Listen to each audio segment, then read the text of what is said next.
Back in 18th century Russia, some people had unlimited power. We're talking a world of insane wealth and extreme poverty, where millions of people were basically the property of the rich nobles. These landowners had absolute authority over their serfs, their human property. But what happens when you give one person that much power? You get one of the most monstrous stories in history. This isn't just some story about a mean boss.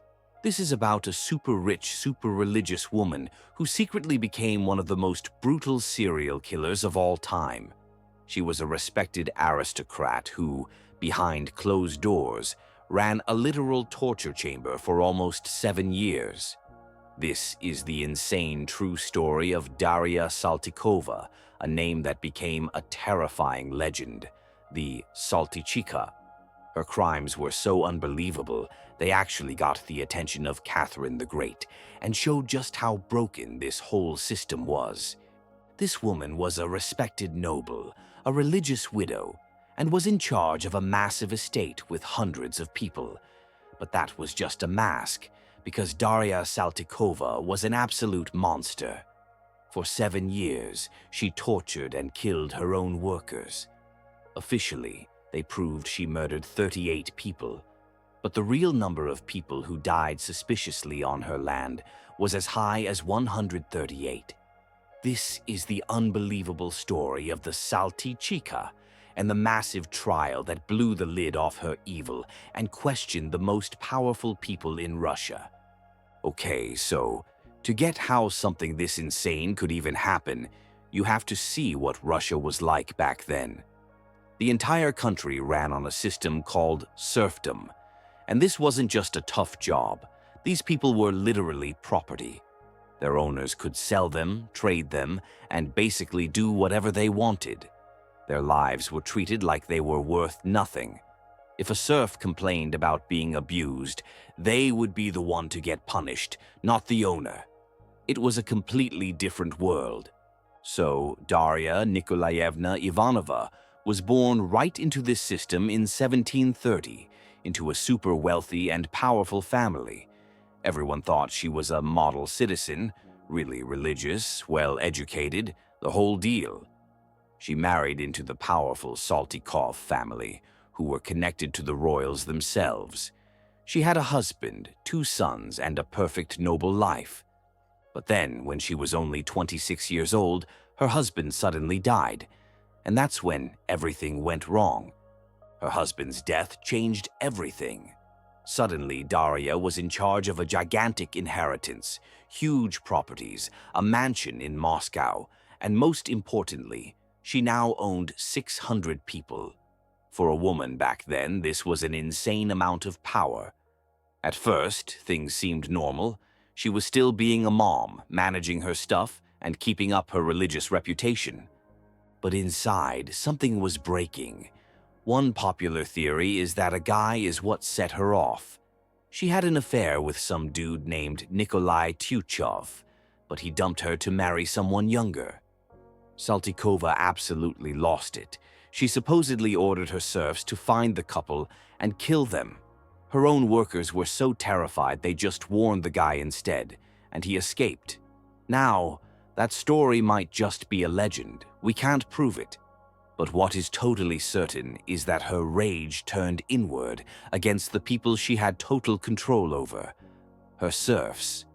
It's hard to know the exact moment she went from just mean to a literal murderer, but a terrifying pattern started. The victims were almost always young women. She would get angry over the tiniest things, like a floor that wasn't washed perfectly. But her punishments were beyond brutal. What started as discipline turned into a 7-year-long murder spree. For about 7 years, from 1755 to 1762, the Saltykova estate was a literal torture chamber. The noblewoman her serfs now called Saltychikha unleashed a level of violence that is just insane to think about. Beating people was her go-to. She'd have her victims flogged with sticks and iron bars for hours, literally until they were dead, and she would force other serfs to do the beating, making them part of the horror. The legends about her are even crazier. They say she poured boiling water on people and used hot tongs to burn the hair off their heads. In the freezing Russian winters, she would allegedly force people to stand outside naked until they froze to death. One of the most insane stories is about a priest who was called to help a pregnant woman she had beaten so badly that her unborn child was killed. And get this, the massive majority of her victims were young women and girls. Some were only 11 or 12 years old. Out of 138 suspicious deaths they looked into, only a few were men. Why? Was she taking out her frustrations on anyone she saw as a rival? Or did she just love having power over people who couldn't defend themselves? One of the most chilling stories, and this might be an exaggeration, but people told it, was about a serf named Yermolai Ilyin. Saltykova decided she didn't like him, so she murdered his wife. He eventually remarried, so she murdered his second wife.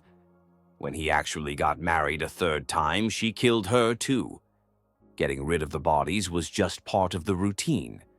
They'd cart the corpses to the cemetery and just lie, saying they died of some disease. Rumors were spreading like crazy, but for years nothing happened. She was a powerful noble, and the entire system was set up to protect her, not the people she was killing. For years it seemed like Darya Saltykova was completely untouchable. Her name and her money protected her. The serfs on her land were trapped, and some were even forced to help her commit these crimes. But you can't hide that many bodies forever.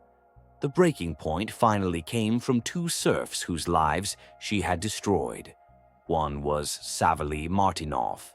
The other was Yermolai Ilyin. Yes, the same guy who reportedly lost 3 wives to this monster. They knew complaining to anyone local was a death sentence. Their only shot was to go over everybody's head and take the story to the most powerful person in the country, the Empress herself. So, in 1762, these two guys escaped the estate and went on an incredibly dangerous journey to St. Petersburg. And against all odds, they actually managed to get their petition right into the hands of the new Empress, Catherine the Great. The letter was just a horrifying list of torture and murder, begging her for help. And for Catherine, this wasn't just a letter, it was an opportunity. Catherine the Great was a brilliant and powerful ruler. She had to be. She took the throne from her own husband and knew she had to play politics perfectly. She wanted to look like a modern, enlightened leader who believed in the law. This Saltykova case was the perfect chance to prove it. By making a huge public example out of a famous noble, she could show all the other landowners that they couldn't just do whatever they wanted without actually having to change the system that gave them all their power. It was a 200 IQ move. She personally ordered a massive criminal investigation. Saltykova was arrested, and she probably thought her connections would get her out in a few days. She was so wrong. The investigation took 6 years, almost as long as her killing spree. The investigators had a huge challenge. Witnesses were terrified to speak. Many of her helpers denied everything, and Saltykova herself was defiant to the end, never admitting she did a single thing wrong, even when they had a priest try to get her to confess. But the evidence was just too massive. They checked the records and found all these young women who just vanished. After interviewing hundreds of people, they finally had her. Out of 138 suspicious deaths, they officially found Darya Saltykova guilty of the torture and murder of 38 of her female serfs. So, the verdict was in. But now Catherine the Great had a problem. Russia had gotten rid of the death penalty, and you couldn't just execute a noblewoman without causing a huge political mess. She needed a punishment that was as monstrous as the crimes, but wasn't death. And her solution was designed to completely destroy Saltykova as a person.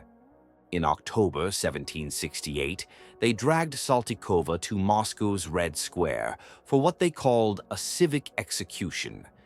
They chained her to a platform for an hour with a sign around her neck that read, "This woman has tortured and murdered." A massive crowd gathered just to stare at the face of this monster. After the public humiliation, Catherine stripped Saltykova of her noble rank.